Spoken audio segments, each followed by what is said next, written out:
आज मु फ्रेश होई बाहरी पड़ली कुआडे शिवरात्रि बा मंदिर नहीं था कुआडे तो हे गाइस मु Rudra welcome back to my another new mini blog. एबे हम बाइक माध्यम रे हॉस्टल रु कॉलेज आउ तापर मार्केट आड़ को आगमन करलु। एबे एम बाजार रु स्टाइल बाजार आउ तापर पहुंच गलु पैलेस स्ट्रीट। आ सेठी एते गहଳି देखि मु तो पूरा आश्चर्य होई गली।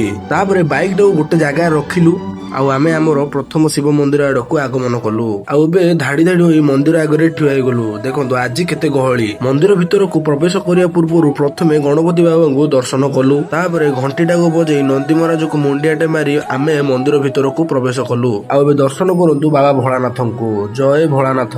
बाबा को दर्शन करी आमे सेठरु प्रत्यागमन कलु। तापरे आमे देखिलु राजनगर। भाबिलु सब सेठी जाई फोटोटे उठेइबो किंतु दुर्भाग्यवशत करेंट चली गला। तेणु करी पाखरे थिबा जगन्नाथ मंदिर आड़ को गलु। आउ सेठी जाई मुंडियाटी मारी जगतरनाथ जगन्नाथंकठु आशीर्वाद नेलु। आउ तापरे करेंट भी आसी जाइथिला। आउ आमे समस्त मिसी गोटे ग्रुप फोटोटी नै गलु। आउ सेठु आमे तृतीय शिव मंदिर आड़ को गलु।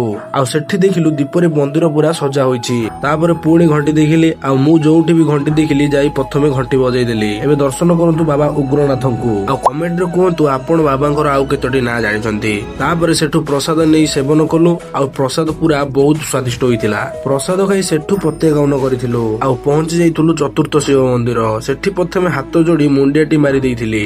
आउ आपण भी दर्शन कर दियंतु महाकालंकर सब परिवार को। सेठी हमको मिलिथिला गोटे ग्लास पणा। आउ पणा पी आमे हमर अंतिम यात्राडा को आगे गलु।